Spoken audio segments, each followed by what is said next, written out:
ஓம் நமச்சிவாய!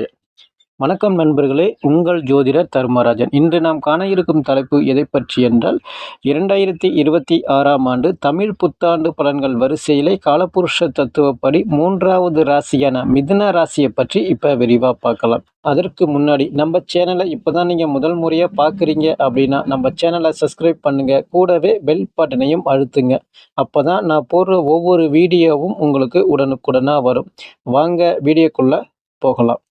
பொதுவா மிதுன ராசியை பொறுத்த வரைக்கும் உங்களுக்கு ஜென்மத்துல வந்து குரு இருந்தாப்புல இது வரைக்கும். ஜென்ம குரு ராம வனவாசம் அப்படின்னு சொல்றது பொதுவா.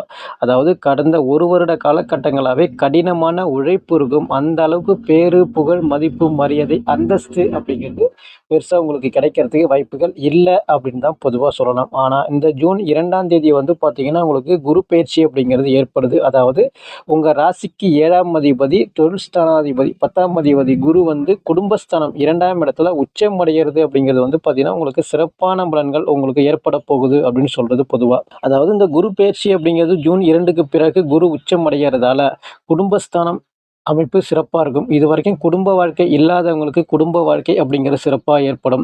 பிரிந்த கணவன், மனைவி கூட மீண்டும் ஒண்ணு சேரக்கூடிய நிலை அப்படிங்கிறது ஏற்படும். திருமணத்துக்கு முயற்சி பண்ணிட்டு இருக்கேன், எனக்கு ரொம்ப நாளா திருமண அமைப்பு இல்ல அப்படின்னு சொல்றவங்கள பொறுத்தவரைக்கும், திருமணம் சார்ந்த விஷயங்கள் உங்களுக்கு வெற்றி பெறும். அதேபோன்று முதல் திருமணம் தோல்வியில முடிஞ்சிருச்சு, 2வது திருமணம் வெற்றி பெறும் அப்படின்னு சொல்றவங்கள பொறுத்தவரைக்கும், 2வது திருமணம் சார்ந்த விஷயங்கள் உங்களுக்கு சிறப்பான முறையில வெற்றி பெறும் அப்படின்னு சொல்லலாம் பொதுவா.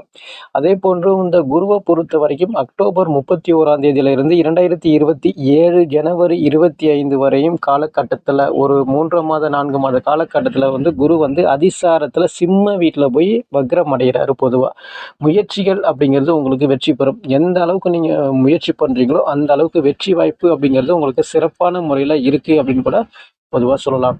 பொதுவா இந்த குருவ பொறுத்தவரைக்கும் கடகத்துல உச்சம் அடைகிறது அப்படிங்கிறது வந்து பார்த்தீங்கன்னா, அந்த குருவுடைய பார்வை அப்படிங்கிறது 5வது பார்வை அப்படிங்கிறது உங்க ராசிக்கு வந்து 6ஆம் இடத்த பார்க்குறாப்புல. 6ஆம் இடம் அப்படிங்கிறது கடன், வம்பு, வழக்கு, பகை, நோய், நொடி, விரய செலவு, ஏமாற்றங்கள் அப்படின்னு சொல்றது.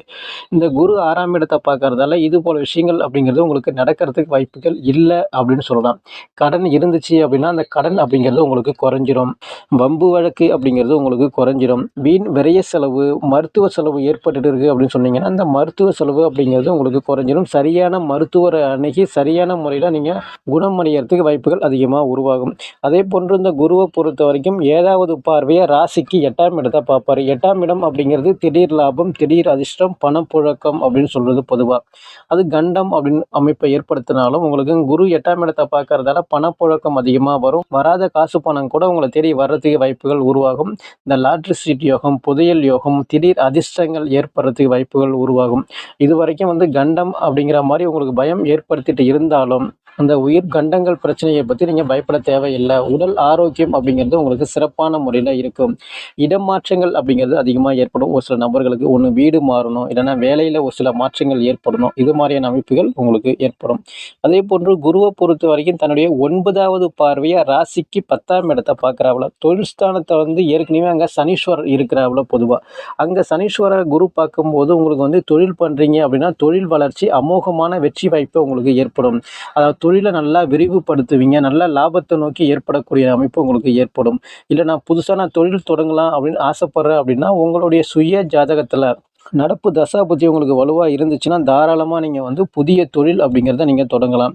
எனக்கு வேலை இல்லை அப்படின்னு சொல்றவங்கள பொறுத்த வரைக்கும் நல்ல வேலை வாய்ப்பு கிடைக்கும். நான் ஏற்கனவே வேலையில இருக்கிறேன் அப்படின்னு சொல்றவங்கள பொறுத்த வரைக்கும் உங்களுக்கு சம்பள உயர்வு, பதவி உயர்வு, பிடிச்ச இடத்திற்கு இடமாற்றங்கள் இது போல விஷயங்கள் ஏற்படும். அதே போன்று இந்த வருஷத்தை பொறுத்த வரைக்கும் மிதுன ராசிக்காரங்களுக்கு பல நபர்களுக்கு அரசு பணி கிடைக்கக்கூடிய அமைப்பு ஜாதகத்தில் அதிகமா உருவாகும். ஏன்னா தொழில் ஸ்தானம் 10ஆம் இடத்துல சனீஸ்வரர் இருக்கிறாப்புல, 10ஆம் இடத்தை குரு பார்க்கறாப்புல, குரு உச்ச குரு பார்க்கும் பொழுது அரசு பணிக்கு முயற்சி பண்ணிட்டு இருந்தீங்கன்னா தாராளமா உங்களுக்கு அரசு பணி சார்ந்த விஷயங்கள் வெற்றி பெறும். இல்லை நான் ஏற்கனவே நான் அரசு பணியில தான் இருக்கிறேன் அப்படின்னு சொல்றவங்கள பொறுத்த வரைக்கும் உங்களுக்கு வந்து அரசு பணியில வந்து பார்த்தீங்கன்னா சம்பள உயர்வு, பிடிச்ச இடத்திற்கு இடமாற்றங்கள், மதிப்பு மரியாதை உயரக்கூடிய நிலை ஏற்படும். அதே போன்று இந்த வருஷத்துல பல நபர்கள் வந்து வீடு கட்டுறது, இடம் வாங்குறது, வண்டி வாகனங்கள் வாங்குறது, அசையா சொத்து யோகா அமைப்புகள் பல நபர்களுக்கு ஏற்படும். பழைய வண்டி வாகனங்களை கொடுத்துட்டு புதிய வண்டி வாகனங்கள் வாங்கக்கூடிய நிலையும் உங்களுக்கு ஏற்படும். அந்த சனீஸ்வரரை பொறுத்த வரைக்கும் 10ஆம் இடத்துல அமர்ந்து 7வது பார்வை உங்களுக்கு சுகஸ்தானம் 4ஆம் இடத்தை பார்த்துட்டு இருக்கிறதால வீடு சார்ந்த பிரச்சனைகள் உங்களுக்கு வந்து தொய்வு நிலை அப்படிங்கிறது ஏற்படும். வீடு கட்ட ஆரம்பிச்சிருப்பீங்க, அது அப்படியே உங்களுக்கு ஸ்லோவாக போயிட்டு இருக்கும். வீடு கட்ட முடியாத நிலைக்கு தள்ளப்படுறது, ஒரு வண்டி வாகனங்கள் வாங்குறதுக்கு ஆசைப்படுவீங்க, அது நடக்காமல் போயிட்டு இருந்திருக்கும். ஏன்னா சனீஸ்வரருடைய பார்வை அப்படிங்கிறது 4ஆம் இடம் சுகஸ்தானத்தை பார்க்கறதால இதுவரைக்கும் கடந்த 1 வருடங்களாகவே நீங்கள் கஷ்டப்பட்டுட்டு இருப்பீங்க. எந்த முயற்சியும் உங்களுக்கு வந்து தொய்வு நிலை, பின்னடைவு அப்படிங்கிற மாதிரி தான் ஏற்பட்டுட்டு இருக்கும். அந்த சனீஸ்வரரை குரு பார்க்கறதால இதுவரைக்கும் நடக்காத விஷயங்கள் அப்படிங்கிறது உங்களுக்கு ஏற்படும். டிசம்பர் 5ஆம் தேதிக்கு பிறகு முயற்சி ஸ்தானம் 3ஆம் இடத்துல கேது இருந்தாப்புல அந்த எந்த அளவுக்கு நீங்கள் முயற்சி பண்ணுறீங்களோ அந்த அளவுக்கு எல்லாமே பின்னடைவு அப்படிங்கிறது ஏற்படுத்திட்டு இருந்தாலும் கேதுவை பொறுத்த வரைக்கும் டிசம்பர் 5ஆம் தேதிக்கு பிறகு குடும்பஸ்தானம் 2ஆம் இடத்துக்கு வருவாப்புல. அப்படி இருக்கும்போது அங்கே முயற்சிகள் வெற்றி பெறும். எது சம்பந்தமாக நீங்கள் முயற்சி பண்ணுறீங்களோ அது சார்ந்த விஷயங்கள் உங்களுக்கு வெற்றி பெறும். அந்த குடும்பஸ்தானத்தில் வந்து கேது வந்து அமர்றது அப்படிங்கிறது பெரிய ஒரு நற்பலன்கள் உங்களுக்கு கிடையாது. பேசக்கூடிய வார்த்தைகள் ரொம்ப கவனமாக பேசணும். அடுத்தவங்க விஷயத்தில் தலையிடாமல் இருக்கிறது ரொம்ப நல்லது. நீங்கள் உண்டு, உங்கள் வேலை உண்டு அப்படின்னு இருக்கிறது ரொம்ப நல்லது. 2ஆம் இடத்துல கேது இருக்கிறது அப்படிங்கிறது வந்து பார்த்தீங்கன்னா கணவன் மனைவிக்குள்ள சின்ன சின்ன சண்டை சச்சரவு, பிரிவு நிலை, கருத்து வேறுபாடு, மிஸ் அண்டர்ஸ்டாண்டிங் அப்படிங்கிறத ஏற்படுத்தி கொடுக்கும். அதனால் அந்த விஷயத்தில் கொஞ்சம் கவனமாக இருங்க டிசம்பர் 5ஆம் தேதிக்கு பிறகு. அதே போன்று ராகுவை பொறுத்த வரைக்கும் 8ஆம் இடத்துல வருவாப்புல. 8ஆம் இடத்துல ராகு வரும்போது வண்டி வாகனங்களில் போகும்போது பார்த்து கவனமாக போங்க. அதே போன்று வந்து இடமாற்றங்கள் அப்படிங்கிறது பல நபர்களுக்கு ஏற்படுறதுக்கு அதிகமான வாய்ப்புகள் உங்களுக்கு உருவாகும். பொதுவாக மிதுன ராசிக்காரங்களை பொறுத்த வரைக்கும் ஒரு 100க்கு 80% அப்படிங்கிறது உங்களுக்கு சாதகமான பலன்கள் ஏற்படுறதுக்கு வாய்ப்புகள் உருவாகும். ஒரு சில விஷயத்தில் ரொம்ப கவனமாக இருக்கிறது நல்லது. காசு பணம் கொடுத்தல் வாங்கல் விஷயத்தில் கவனமாக இருங்க.